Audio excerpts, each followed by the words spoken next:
Hey there, welcome back to the Path to Zion podcast, where we are rediscovering the ancient way. Thank you so much for joining back with the program today. We're going to do a very brief audio-only episode here as we ask this question. Is January the new year, biblically? It is approximately 8:30 in the morning now, and I've already received texts saying Happy New Year. And of course, I've been online momentarily, and Happy New Year, New Year's declarations, thus saith the Lord. All the people posting verses about, behold, I do a new thing, and it's New Year's, and that's the verses you're supposed to post. But the question is, what calendar, what frame of time do we live according to? Here in 2025, on my calendar, that you go buy at Walmart. Is January the new year biblically, though? The question that needs asked is a simple one. And I'll just start it like this. Did you celebrate the arrival of a new year last night? If you claim to be a follower of Messiah and a member of Yahweh's set-apart people, I humbly submit this simple question, no offense intended, but why? How many provisions, how many excuses, how many changes do the Christian majority need to allow in our age? There's simply not much left from the chair I sit in. Everything has been altered. Everything has been changed. Most everything that's biblically defined has been laid aside, discarded, and replaced with our own endeavors. We just talked about this, of course, with the episode that we did asking the question, the holy days of Yahweh or the holidays of men, and the power of traditions. The question that really needs asked is, how much more like the world can the body of Messiah become? There's no more biblical holy days, no more Sabbath, no more law, no more Torah of Yahweh Elohim, which is perfect, reviving the soul. We don't need that anymore. No more biblical New Year either. I often wonder, does anything at all matter anymore? Because most people who would consider themselves a member of the body of Messiah, a Christian, would say, it doesn't matter. These things don't matter. We don't live in Leviticus. We don't live in Deuteronomy. And of course, what we always tackle, it gets a bit overused, of course, here. I'm not a Jew, Joel. This is for Israel. I'm not Israel. Well, what about the promises and blessings of a covenantal Israel? Well, yeah, I'm that. But I'm not like a, quote, Israelite. In Exodus chapter 12, we read of the instructions for Passover. The spring festival of Yahweh, not the festival of the Jews, but the festival of Yahweh, that happens in the spring. And it says, this month will mark the beginning of months for you. It is to be the first month of the year for you. Tell all the congregation of Israel that on the 10th day of this month, each man is to take a lamb for his family, one lamb for the household. Now, of course, this is talking about the Passover lamb. It's talking about the eternal memorial for Yahweh's set-apart, holy, consecrated, freed people to remember the works on their behalf by Yahweh himself, setting them free from slavery unto walking in his perfect ways, clinging to his commandments, not having other idols above him, not going the ways of the nations and serving the nations in all that they do. There was always a distinction and a separation that I am always saying here, of course, highlighting that I believe we have lost in our age. January 1st is no more the new year than I'm a supermodel, friends. Majority Christianity follows the masses and exalts their own ways above the Creator's with delight, friends, with exuberance, joining into the festivities of this world. I am here to say, yet again, on yet another endless opportunity that has come out, friends. Be separate, literally. Let's do better. The clock is ticking. Time is moving. No pun intended. Who is going to be willing to step out of the line and literally be a set-apart holy people unto Yahweh for his name's sake? Not for the sake of being odd or for the sake of trying to earn his attention, but to give him glory as he deserves by walking according to his ways. His calendar in this case. Biblical authors wrote endlessly to this point. They called it going the ways of the nations, going the ways of the traditions of the elders, the ways of your fathers, the error of your fathers. Prophets wrote about it. This, we could say it whether it was quoted or not word for word. This is all throughout the scriptures from beginning to end, both covenants, both testaments.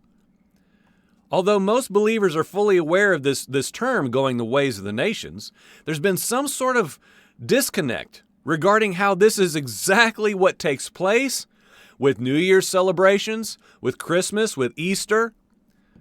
We can go as far as now, most Christians would call out Halloween, and now we call it trunk or treat. But we have adopted the ways of the nations. I was looking at a text just an hour ago where when Yahweh said, when I drive out your enemies from the land, be careful to not adopt the ways of the nations. Don't take on their traditions. Don't take on the things they do. Don't be like them. Well, we think, well, we tore down the Asherah pole. Well, and then we set up a Christmas tree. Well, we took down their fertility goddess that, whatever. And but then we created our own New Year. We create our own ways to live. But there's the constant warnings throughout the entirety of the word. Don't go the ways of the nations. Now, most believers are fully aware of this phrase. Of course, we've heard it our whole lives if we've been in the church. But there's been this strange disconnect regarding how this has been what's taken place, and that's what deception does. That's what deception is by very nature. You don't even realize. We're always talking about the assimilation of the church being slowly sucked into the world. I'm working on a somewhat intricate episode now with some video footage. I don't know that I'm going to put it out. Once again, demonstrating even visually of this heightened assimilation where anything goes in the church now. Anything goes. And this is all, of course, within that same vein of consideration.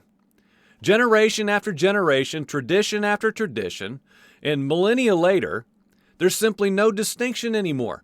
No true holiness. And again, to back at our point at the very beginning, as we ask, is January the new year biblically? People again repeat the phrase, Joel, that just doesn't matter anymore. It doesn't matter anymore. Why are you so hard? Why are you so against all these fun things? We're praying, we're doing a candlelight New Year's service, we're singing a worship song. Friends, this is the mixing that we're always warning against, not because it's our own idea, but because that is the crux of the scriptures. Stop being mixed. Stop doing a little bit of Yahweh and a little bit of this and that and the other. So, in conclusion, to keep this very, very brief today, let us not be guilty of saying with our mouths that we're living differently than the world, yet we do every single thing that the world does. Christmas, Easter, New Year's celebrations. Today's New Year's. Banks are closed. Don't go to school. Take your time off. Why? Well, we live according to a worldly system. Let's just be honest. Most of Christianity lives within the confines of a worldly construct and system. Consider, though, looking into the Creator's calendar, won't you? Would you just consider that today? We have lengthy, numerous, not just videos, but series towards these questions, talking about highlighting, revealing, exposing, offering as a beautiful gift from Yahweh, the best I know how, the wonder and the beauty and the privilege to celebrate his holy, set-apart, consecrated, appointed times, his Moedim, his festivals and feast days. that fall when they do for a purpose, just like spring, the new year, when everything's coming to life, when the flowers are growing, when animals are having their young. The temperature warms up and things turn green again and life comes forth. That is when the creator now of all things said, this is when I want the first month of the year for you, the beginning of months. Oh, and by the way, here's the beautiful example of the Passover lamb, where I set my people free by my supernatural hand. Please remember that forever. Please don't forget it. Please don't set up your own Asherah pole.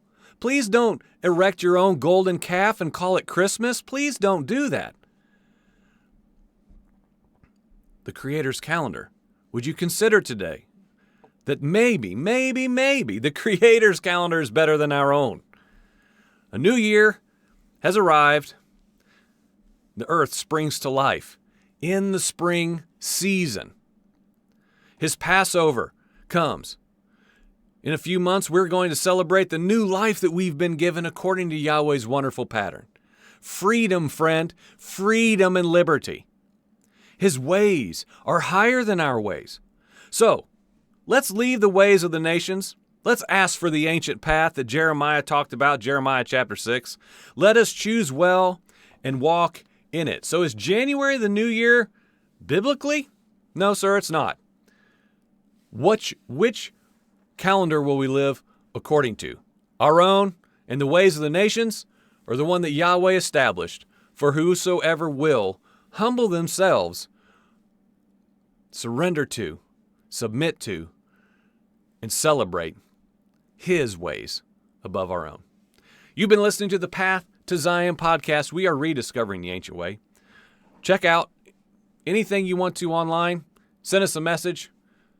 Path to Zion podcast at gmail.com is the way to do it. Thank you so much for listening today. Amen.